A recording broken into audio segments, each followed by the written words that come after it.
கடந்த சில மாதங்களாகவே ரயில் விபத்து அப்படிங்கிறது இந்தியாவில் தொடர்கதையாகி வருது. தற்போது மேற்கு வங்க மாநிலத்தில் நின்று கொண்டிருந்த கஞ்சன்ஜங்கா எக்ஸ்பிரஸ் மீது வேகமாக வந்த சரக்கு ரயில் மோதியதுல விபத்து ஏற்பட்டிருக்கு. நியூ ஜல்பாய்குரி ரயில் நிலையத்திலிருந்து சில்டா செல்லக்கூடிய வழியில் ரயில் சிலிகுரிய கடந்த பிறகு ரங்கபாணி நிலையத்துக்கு பக்கத்துல தான் இந்த மோதல் ஏற்பட்டது.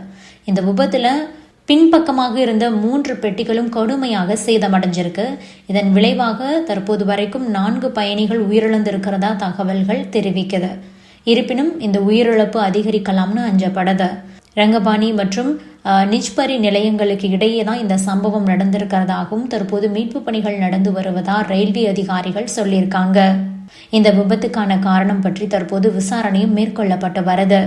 முதல் கட்ட தகவலின்படி பின்னால் வந்த சரக்கு ரயில் சிக்னல்ல நிற்காமல் வேகமாக வந்து இந்த பயணிகள் ரயில் மீது மோதியிருக்கு. தற்போது விபத்துக்குள்ளான அந்த கஞ்சன்ஜங்கா எக்ஸ்பிரஸ் பயணிகள் ரயில்ல கடைசி 2 பெட்டிகள் பார்சல் கொண்டு செல்லக்கூடிய பெட்டிகள் மற்றும் காட் கோச் மீது பின்னால் வந்த சரக்கு கப்பல் மோதி இருக்கு. இதனாலதான் உயிரிழப்புகள் குறைவாக உள்ளது. மக்கள் அதிகம் இருக்கக்கூடிய பெட்டியாக இருந்தது அப்படின்னா இந்த நேரம் அது மிகப்பெரிய கோர விபத்தாகவே அது மாறி இருக்கும். சரக்கு ரயில் ஏன் சிக்னல்ல நிற்காமல் வந்தது, இதற்கு என்ன காரணம், மனித தவறா இல்ல தொழில்நுட்ப தவறா அப்படிங்கறது பற்றின விவரங்கள் இனி அடுத்த கட்ட விசாரணைக்கு அப்புறமா தான் தெரிய வரும். அடுத்ததா சென்னை எழும்பூர் டு கன்னியாகுமரி எக்ஸ்பிரஸ் ரயில்ல ஒரு சம்பவம் நடந்திருக்கு. அதாவது நேற்று முன்தினம் சென்னை எழும்பூர்ல இருந்து கன்னியாகுமரி எக்ஸ்பிரஸ் ரயில் புறப்பட்டிருக்கு. ஞாயிற்றுக்கிழமை மற்றும் பக்ரீத் பண்டிகையை ஒட்டி 2 நாட்கள் விடுமுறை அப்படிங்கறதுனால சொந்த ஊருக்கு போறதுக்காக ரயில்ல பலரும் பயணிச்சிருக்காங்க. இதனால வழக்கத்தை விட அதிக அளவுல ரயில்ல கூட்டம் இருந்தது. இதனால முன்பதிவு பெட்டிகள் மற்றும் முன்பதிவில்லாத ஜெனரல் கோச் அனைத்திலுமே மக்கள் கூட்டம் அலைமோதியது. இதனால பலரும் ரயில்ல ஏறி பயணிக்க முடியாத ஒரு நிலையை உருவாகிடுச்சு. இதனால வேறு வழி இல்லாம பயணிகள் சொந்த ஊருக்கு போற ஆர்வத்துல உரிய டிக்கெட் எதுவும் இல்லாம முன்பதிவு செய்யப்பட்ட பெட்டிகளிலும் ஏறிக்கிட்டாங்க. ரயில் பெட்டியில வாசல், கழிவறை முன்பு அனைத்து இடங்களையுமே அவங்க ஆக்கிரமிச்சிருந்திருக்காங்க. இதனால முன்பதிவு பெட்டிகளிலும் கூட்டம் அலைமோதி இருக்கு. அதோடு முன்பதிவு செய்து பயணிக்கக்கூடிய பயணிகள் நடக்க முடியாத ஒரு நிலைக்கு அங்கு தள்ளப்பட்டாங்க. இதனால முன்பதிவு செய்து பயணித்த பயணிகள் கடும் அவதிக்குள்ளாகி இருக்காங்க. சண்டையும் வாக்குவாதமும் கூட ஏற்பட்டிருக்கு. ஆனாலும் கூட முன்பதிவு செய்யாத பயணிகள் ரயில்ல இருந்து இறங்குறதுக்கு மறுத்துட்டாங்க. இதனால முன்பதிவு செய்த பயணிகள் கடுமையான சிரமத்துக்கு ஆளாகி இருக்கிறாங்க. முன்பதிவு பெட்டிகள்ல முன்பதிவு செய்யாத பயணிகள் பயணிக்கிறது தற்போது தொடர்கதையாகி இருக்கு. இது அதிர்ச்சியையும் கொடுத்துக்கிட்டு இருக்கு. குறிப்பா தொடர் விடுமுறை, வார இறுதி நாட்கள்ல அதிகமான மக்கள் சென்னையில இருந்து சொந்த ஊருக்கு போறாங்க. இந்த வேளையில பயணிகள் வசதிக்காக சிறப்பு ரயில்கள்ல இயக்கினால் நன்றாக இருக்கும். ஆனால் சிறப்பு ரயில்கள் இயக்கப்படுவதில்லை.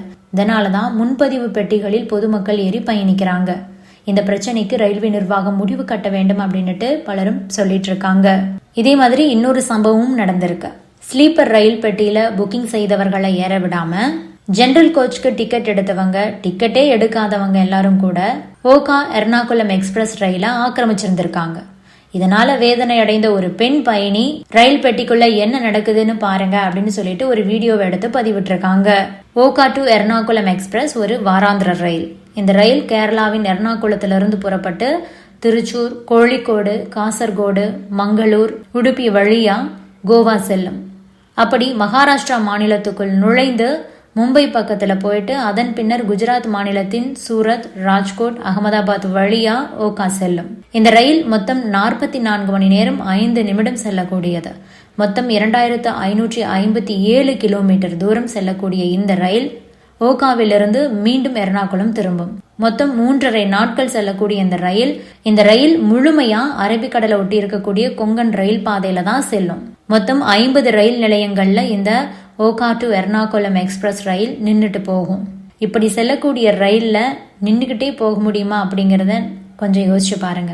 அதுவும் ஏற்கனவே சீட்டை ரிசர்வ் பண்ணின பயணிகள் கூட பயணிக்கிறதுக்கே இடம் இல்லாம அதுல டிராவல் பண்ண வேண்டிய ஒரு நிலை ஏற்பட்டிருக்கிறது ரொம்பவே கொடுமையானது. இந்த விஷயத்தை தான் ஒரு பெண்மணி வீடியோவை எடுத்து போட்டிருக்காங்க. அந்த வீடியோல அவங்க என்ன சொல்லியிருக்காங்கன்னா, இது S1 ஸ்லீப்பர் கோச், ரிசர்வ் செய்யப்பட்ட பெட்டி. ஆனா இதுல முன்பதிவு செய்யாத பயணிகள் பலரும் ஏறி இருக்காங்க. ஜெனரல் கோச்ல போக வேண்டிய பலரும் இதுல ஏறி உட்கார்ந்துட்டு இருக்காங்க. IRCTCயில் இது தொடர்பா உதவி செய்ய வேண்டும் அப்படின்னு நாங்க ரெக்வஸ்ட் வச்சிருக்கோம். ஆனாலும் எந்த ஒரு உதவியும் இதுவரைக்கும் கிடைக்கல. ஜெனரல் கோச்சுக்கு டிக்கெட் எடுத்துட்டு ரிசர்வ்டு பெட்டிகள்ல அவங்க ஏறிக்கிறாங்க.